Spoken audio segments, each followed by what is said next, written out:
Hello guys, welcome back to my channel Boost My Brain, and today I'll be explaining about this poem Gravity by Santini Govindan. You must have come across this topic gravity in your science class, so we will be talking about it here in literature about how this poet explains gravity through the child's perception or the child's mind. Let us now learn a little bit more about the poet who wrote this poem, Gravity. So she is Santini Govindan. She was born on 20th March 1959. She is an award-winning writer and she has written over 40 books in English for children, which have been translated into many Indian languages. She has also written over 300 articles for various Indian and international children's magazines. So the first line of the poem starts with, "Yesterday at school I learned something new.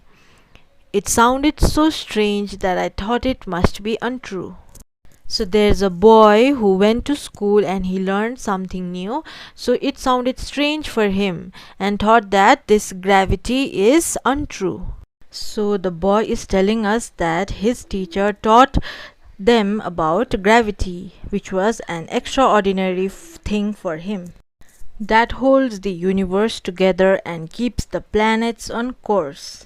He means to say that because of gravity the universe is held together, and because of that everything is on place.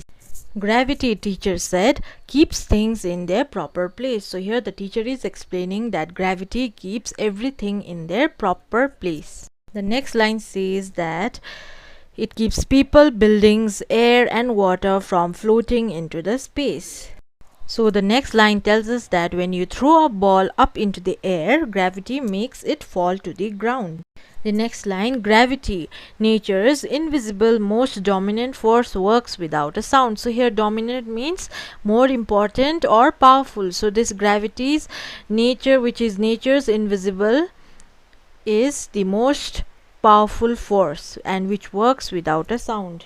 So the next line says, "After I learned about gravity, I was filled with great wonder. The amazing things that gravity did really made me ponder." So here when the boy learned about gravity, he was surprised with the amazing things he learned. It's the gravity that makes fruits from trees fall to the ground instead of rolling into the sky never to be found. So here the boy says that it is due to gravity that all the fruits, whenever they fall to the ground instead of flying up in the air. So the boy tells us that it's gravity that helps him to have a shower every day. Otherwise it would be a big problem. He explains that without gravity, his bath water would levitate, which means which would float in the air and it would go away. The line says that the moon orbits around Earth and it is all because of the gravity's power. Otherwise, the planets and moons would fly away. Gravity grabs rocks from a passing comet to bring a meteor shower. So meteor means a piece of rock from outer space, okay, which enters the Earth's atmosphere and it looks like a bright light. So the boy is saying that I'm happy that I know so much about gravity now, but I am also worried.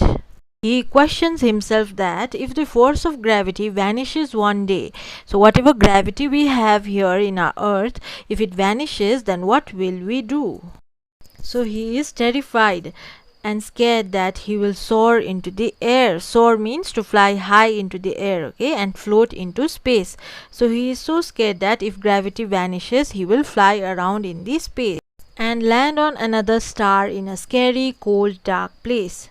So now the boy asked his mama, that is his mother, about this, but she just laughed and said, no, that's never going to happen, so don't you worry so." So when the boy asked his mother, the mother is consoling his son that nothing of this kind will happen ever in future. But the boy says that he is still not fully convinced and hope that mama is right. So he's still confused whether whatever his mama is saying is correct or not, and he still hopes that his mother is right. If she is not, I can't bear to think of my plight. So he is saying that if his mother is not right, then he cannot imagine that what problem or what difficult or dangerous situation he will be in. So the poem ends here, and I hope you have understood the poem. Santhini Govindan has written it in a very simple language for the students to read it on their own. So if you loved my video, do like, comment, share and subscribe, and see you all in my next video.